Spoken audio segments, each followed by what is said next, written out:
大家好，我係阿夫拉。22號就係 2.7 版本嘅 beta test。我相信咧，大家都睇咗好多關於 2.7 啊，包括星期日同埋大庭運嘅各種技能描述。而我覺得對目前咧所有嘅 V1 嘅版本咧，真係唔需要太認真。通常 beta test 去到第3、第4版本咧，先至見真章嘅。所以依家咧去專注點樣談論佢嘅技能點樣用咧，係真係冇意思。而反而咧，我哋要專注咧呢個 2.7 嘅星期日，我對佢嘅技能劃分嘅部分。佢嘅定位已經唔係屬於 2.0 版本嘅各種嘅主流體系。如果大家有上網睇過星期日嘅技能描述，星期日嘅出現就係徹徹底底為咗 3.0 嘅召喚體系而去做鋪路嘅。而家講到呢度，星期日對召喚物嘅定義就好重要啦。如果佢嘅召喚物嘅定義係包含埋警員、托帕、靈殺呢一類嘅舊體系嘅角色，咁我就相信咧，警員或者托帕咧就可以藉住星期日對自己再有一個攻擊力上嘅提升。如果覺得咧，如果星期日嘅召喚物定義並唔包括舊人物嘅角色嘅話，咁我相信咧星期日嘅流水咧可能真係會有啲難睇嘅。所以咧我係偏向於相信呢度所指嘅召喚物係包含埋舊角色。而星期日目前嘅技能機制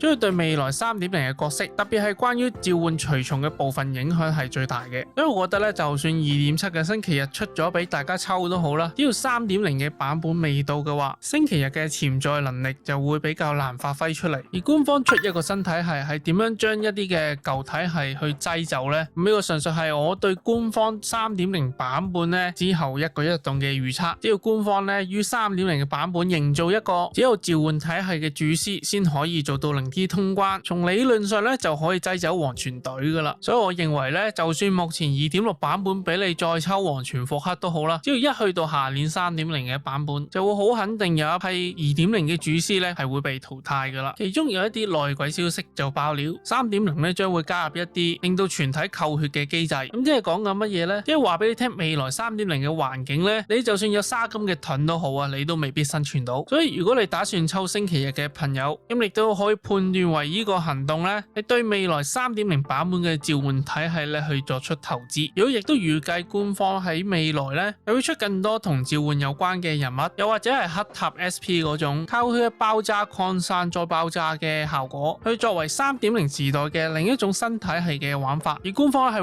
為呢啲嘅新人物咧不斷創造環境俾佢哋發揮嘅，從而慢慢咁樣咧就可以將你哋嗰啲堅持玩舊體系嘅玩家咧就擠走啦。除非你抽新人物。咁關於星期日嘅新體系判斷咧，我就講到嚟呢度。我哋再講下 2.7 版本另一個新角色大庭運。事先聲明啦，我呢度會講到一啲流型玩家嘅痛點，但呢個亦都係一個問題嚟嘅。但係我留意到好多網上咧講關於大庭運嘅配對咧，好多玩家都會提到3+1嘅方案，例如話將生存位嘅靈沙優化出去啦，又或者要將軟梅優化出去啦。但係好少人就會講將開拓者優化出去。講到呢度咧，佢哋好堅持開拓者嘅終結技有轉超擊破嘅傷害。大家細心睇下庭運嘅天賦，大庭運嘅韌性轉超擊破喺第一個版本就俾到 100%， 而且係長駐嘅效果。只有大庭運嘅一星雲亦都有呢個嘅 50% 弱點擊破。但係就算講到呢度，依然仲有一部分嘅玩家係喺度堅持要將開拓者留低。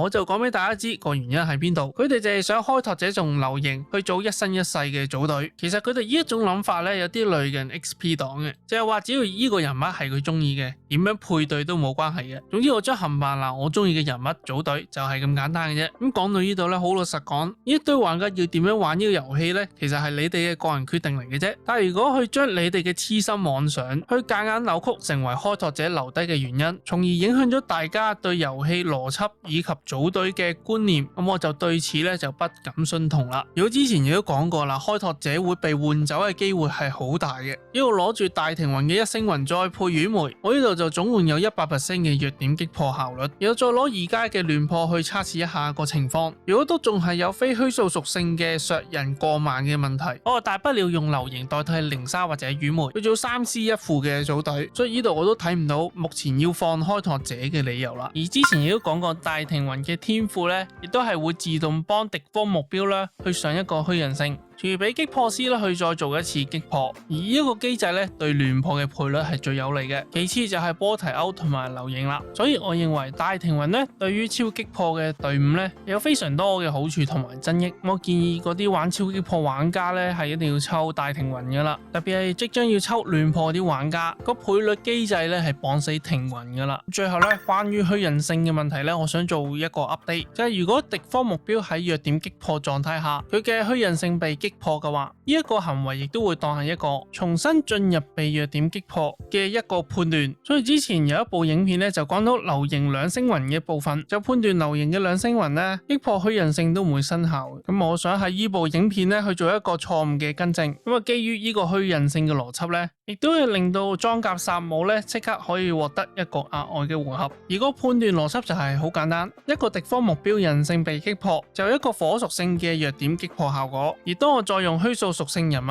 去將目標嘅虛人性擊破，就會令到嗰個目標嘅火屬性弱點擊破效果就轉變為虛數屬性嘅弱點擊破效果。所以虛人性機制就係咁樣嘅一回事啦。咁今日嘅影片咧就講到嚟呢度，唔中意條片嘅朋友就記得撳個 like、留言、訂閱同埋打個鐘仔。我哋下次再見。